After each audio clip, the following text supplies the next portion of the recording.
Sir Scott A. Leckman, who has a lot of contribution on this show particularly. He joins from Utah, his city, but that time Utah time is 4 a.m. in the morning. Sir, very warm welcome to SATV's live studio. We are very happy to see you in the studio, and your visit will be remarkable for this show today. I would like to request you to express your feelings that you are in the SATV studio today. Oh, it is my pleasure to be here and finally get to meet you in person and to meet the staff here at SATV. Norman indicated the European Union led negotiation. I thought I should ask you a question. Can European led peacekeeping ensure long term stability if Russia refuses to negotiate it? Because we did not get any version, any reaction, any expression from Vladimir Putin himself, from his foreign secretary or foreign minister Sergei Lavrov, or from anyone from the list of his generals who are engaged in the war. Yes. So as far as achievement and agreement, I'm not sure how much closer we are. Listening to Norman, it sounds like the U.S. is in the process of retreating, and our leverage is going to be less. You know, Trump wants a deal. He cares less about the outcome. He just wants a deal. Europe, however, sees the danger of Russia. And so, these sticking points, territory, security guarantees, those are the two biggest sticking points. Now, what's also developed in the last few days is that the EU has these frozen Russian assets in Belgium, $240 billion.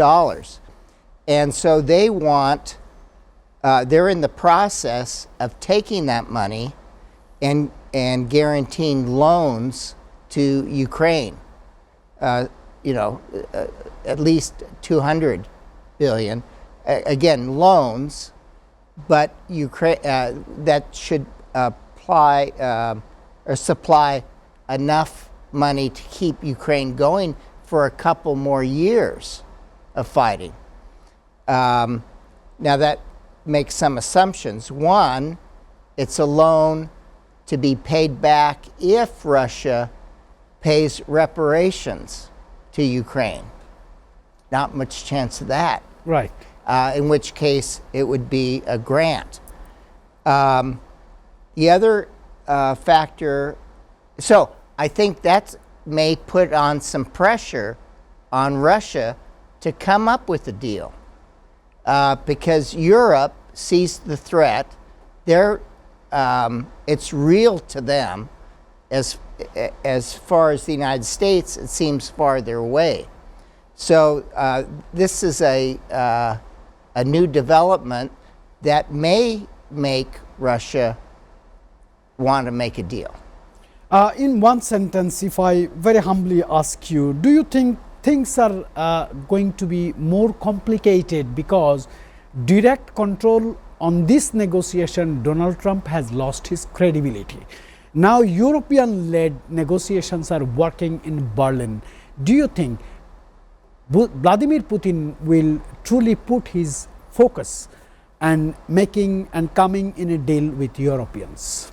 Well, I think Europe has more at stake, and so I think they will be a much more credible negotiator with Russia. Then Donald Trump. Yes. Sir, you are talking about the reshaping of the security of Western world, especially you meant European countries. The question is, how might a peace deal reshape Russia's broader relationship with the West? I especially mean the European countries, not with the North American countries Yeah. like USA or Canada. Well, I think there's not much trust between Russia and the Europeans. So I think that would be difficult to restore. The head of MI6 in the UK recently had a press conference, Yes. which was very unusual, and she called out the transgressions by Russia that are already taking place. So I think any peace deal, if it were to be achieved, would be under suspicion continuously. And sir, you have heard that Vladimir Putin is very arrogant to take the territories he has already occupied. He has given it number one that he will not leave this territory. If he is decided on that, do you think negotiation will move forward, or again negotiation will fall down? I think Putin will not be satisfied with what he's taken. I He think needs more. he wants more. He wants all of Ukraine. He wants to reconstitute the USSR. So I don't foresee him wanting peace.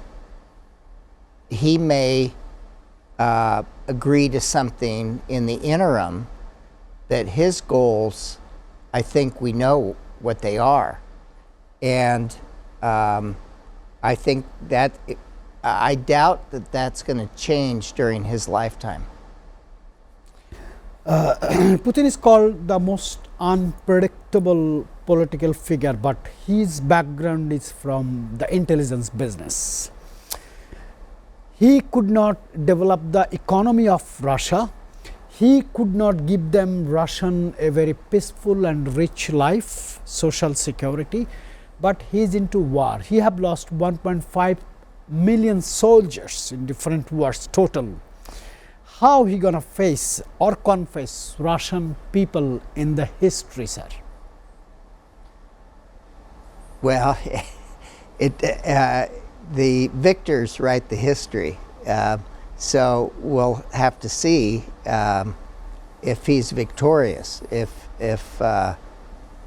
this is the best he can do, then I don't think he'll fare well in history. Last night I was watching one ABC news reel. President is addressing a journalist obnoxious, uncouth.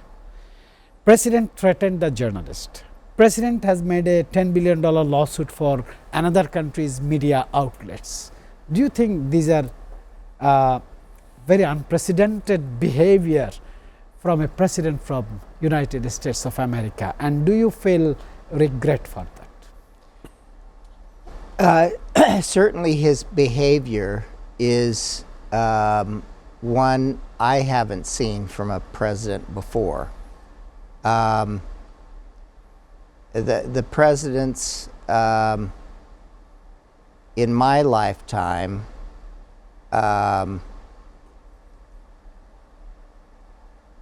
been gentlemen, have been reserved, beginning with Eisenhower, Kennedy,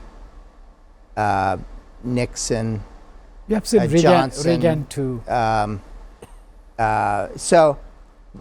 Yeah, this is behavior